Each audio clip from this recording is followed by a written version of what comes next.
دوسروں تک پہنچے. اور یہ اللہ کے رسول صلی اللہ علیہ وسلم کی سب سے بڑی سنت ہے. قل هذه سبیلی ادعو الی اللہ علی بصیرۃ انا ومن اتبعنی. اے نبی کہہ دیجئے کہ یہ میرا راستہ ہے، میں اللہ کی طرف بلا رہا ہوں پورے اطمینان کے ساتھ، میں اور میرے متبعین. تو یہ دعوت کا کام، تبلیغ کا کام، اسلام کی اشاعت کا کام، اسلام کے غلبے کا کام، یہ کام جہاد کا کام ہے.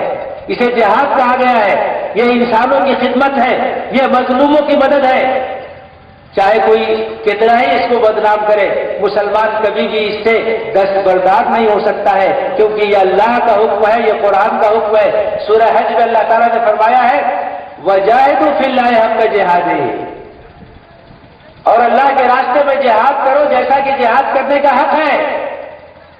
انتھک کوشش کرنے کا نام جہاد ہے.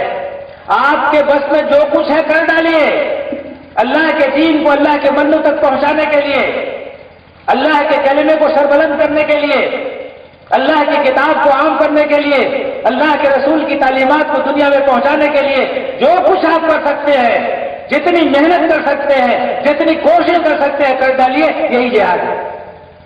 وَجَاهِدُوا فِي اللَّهِ حَقَّ جِهَادِهِ، اور اللہ کے راستے میں جہاد کرو جیسا کہ جہاد کرنے کا حق ہے. هُوَ اجْتَبَاكُمْ، اس نے تم کو چن لیا ہے. مسلمانوں، غور کرنے کا مقام ہے. قرآن کے ان الفاظ پر غور کیجئے.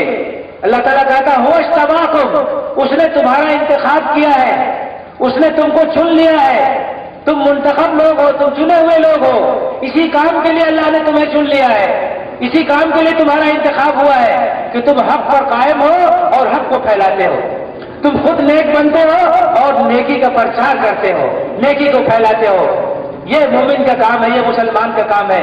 اور یہی وہ مقصد ہے جس کے لیے اللہ تعالیٰ نے اس امت کو برپا کیا ہے، اور آج اسی مقصد کو ہم نے بھلا دیا ہے.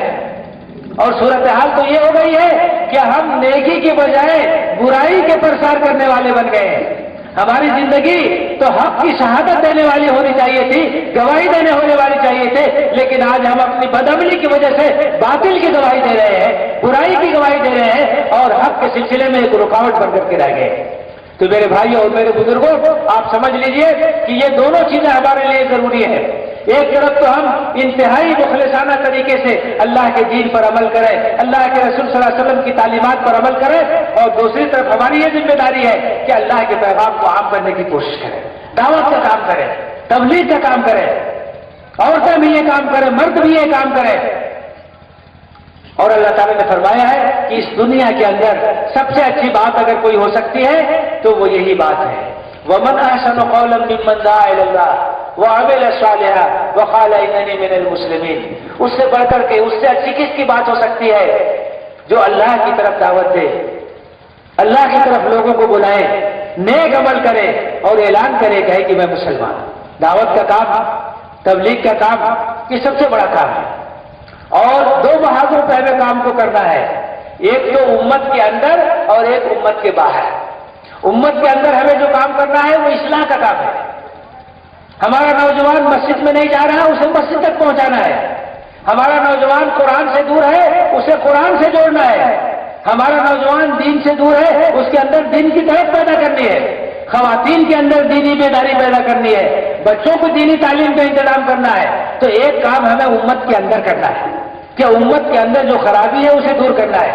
اللہ کے رسول صلی اللہ علیہ وسلم فرمایا کہ جتنے انبیاء آئے سب کو ایسے مخلص ساتھی ملتے تھے جو ان کے کہنے کے مطابق چلتے تھے، ان کی سنت پہ چلتے تھے. بعد میں ایسا ہوتا تھا کہ ہر امت کے اندر بگاڑ پیدا ہوتا تھا، اور ایسے ناخلق لوگ آ جاتے تھے جو کہتے کچھ تھے کرتے کچھ تھے اور نبی کی تعلیمات کو چھوڑ دیتے تھے. تو آپ نے کہا کہ جب ایسی صورتحال پیدا ہو جائے فَمَنْ جَاهَدَهُمْ بِيَدِهِ فَهُوَ مُؤْمِنٌ، تو جو اپنے ہاتھ سے ان سے جہاد کرے وہ مومن ہے. وَمَنْ جَاهَدَهُمْ بِلِسَانِهِ فَهُوَ مُؤْمِنٌ، اور جو اپنی زبان سے ان کے خلاف جہاد کرے وہ مومن ہے.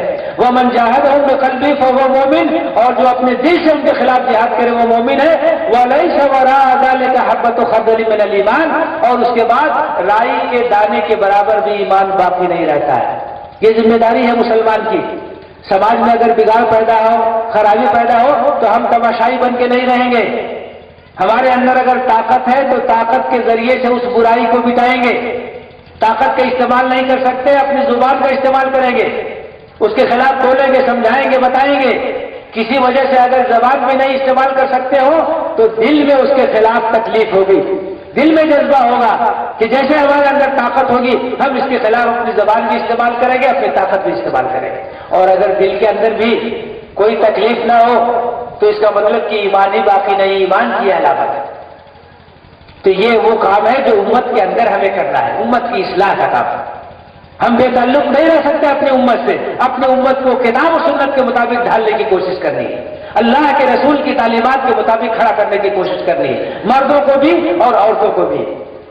اور دوسرا جو کام ہمیں کرنا ہے وہ امت کے باہر جو عام انسانیت ہے ان لوگوں تک اللہ کے پیغام کو پہنچانا ہے، اللہ کی دعوت کو پہنچانا ہے، قرآن کو پہنچانا ہے، اللہ کے رسول صلی اللہ علیہ وسلم کی تعلیمات کو پہنچانا ہے. اس لیے کہ قرآن نے اعلان کیا ہے ھذا بلاغ للناس، یہ کتاب ساری انسانیت کے لیے ایک پیغام ہے، ساری انسانیت کے لیے ایک سندیش ہے اور سارے انسانوں تک اسے پہنچانا ہے. ھدی للناس ہے، یہ سارے انسانوں کے لیے ہدایت ہے، تمام انسانوں تک اسے پہنچانا ہے. اور اللہ کے رسول صلی اللہ علیہ وسلم کی رسالت یہ تمام انسانوں کے لیے ہے. قل یا ایھا الناس انی رسول اللہ علیکم جمیعا، اے نبی اعلان کر دیجئے کہ لوگوں میں تم سب کی طرف اللہ کا رسول بنا کر کے بھیجا گیا ہوں. تو میرے بھائیوں یہ کام بھی ہمیں کرنا ہے. اور آپ یقین جانیے جب ان دونوں کاموں کو ٹھیک سے ہم انجام دیں گے تب آپ دیکھیں گے کہ امت کس طریقے سے اللہ تعالیٰ کی رحمت کی مستحق ہوگی. اور اللہ تعالیٰ کا وعدہ ہے یا ایھا الرسول بلغ ما انزل الیک من ربک وان لم تفعل فما بلغت رسالته واللہ یحسبک من الناس. اے رسول جو کچھ تمہارے رب کی جانب سے نازل ہوا ہے اسے بلا کاست پہنچا دیجیے. اگر آپ ایسا نہیں کریں گے تو ہم پہ رسالت ادا نہیں ہوگا. اور لوگوں سے حفاظت کرنا یہ اللہ کا کام.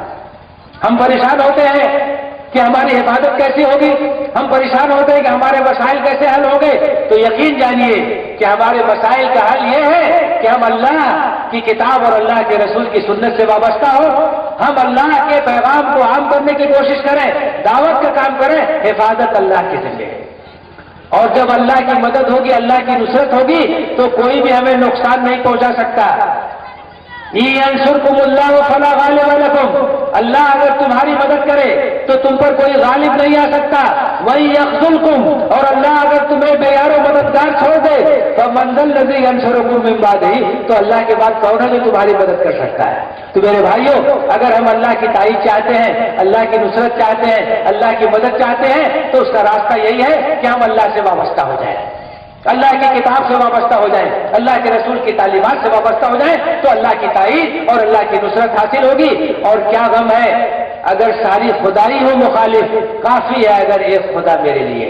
تو میرے بھائی اور میرے بزرگوں اللہ کے اس ارشاد کو اپنے سامنے رکھیں کہ انما المؤمنون الذین آمنوا باللہ ورسولہ، مومن تو حقیقت میں وہی لوگ ہیں جو اللہ اور اس کے رسول پر ایمان لائے ثم لم یرتابوا، اور پھر شک میں مبتلا نہیں ہوئے، وجاہدوا باموالہم وانفسہم فی سبیل اللہ، اور اللہ کے راستے میں اپنے مال سے اپنے جان سے جہاد کیا. اولئک هم الصادقون، اور یہی سچے لوگ ہیں، اپنے ایمان کے دعوے میں یہی پکے ہیں اور یہی کھڑے ہیں. ہماری ذمہ داری ہے چاہے مرد ہو چاہے عورت، چاہے بوڑھے ہو یا جوان، ہماری ذمہ داری یہی ہے کہ ہم اللہ کی کتاب کو پڑھیں سمجھیں، اللہ کے رسول صلی اللہ علیہ وسلم کی زندگی کو اپنے سامنے رکھیں، ان کے اسوے کو اپنے سامنے رکھیں، اس کے مطابق اپنی زندگی کو ڈھالیں، اپنے اعمال کو ڈھالیں، اپنے بچوں کی صحیح تربیت کریں. ہماری خواتین کی یہ بہت بڑی ذمہ داری ہے کہ بچوں کی دینی تربیت کریں، گھر کے ماحول کو اسلامی ماحول بنائیں. یہ بہت بڑی امانت ہے. اور ماں کی جو گود ہوتی ہے یہ وہ پہلی درسگاہ ہوتی ہے جہاں سے ہر بچہ پڑھتا ہے، سیکھتا ہے. اگر ماں دیندار ہوگی، گھر کا ماحول دیندار ہوگا تو بچے کے اندر بھی دینداری پیدا ہوگی اور دین سے تعلق پیدا ہوگا.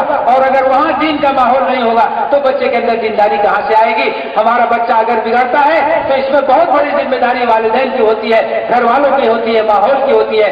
اس لیے ہمیں ان کی اچھی تربیت اور اچھی تعلیم کا انتظام کرنا چاہیے تاکہ یہ بچہ جب بڑا ہو تو اس کے دل میں اسلام کی محبت ہو، قرآن اور سنت سے محبت کرنے والا ہو اور اللہ کے راستے میں اپنی زندگی کو قربان کرنے کے لیے تیار ہو. اللہ سے دعا ہے کہ ہمیں ایمان کے تقاضوں کو سمجھنے کی توفیق دے، ایمان کے تقاضوں کو استقامت کے ساتھ ادا کرنے کی توفیق دے اور اپنی جان اپنے مال کو اللہ کے راستے میں لگانے کی توفیق دے. آمین. وآخر دعوانا ان الحمد للہ رب العالمین.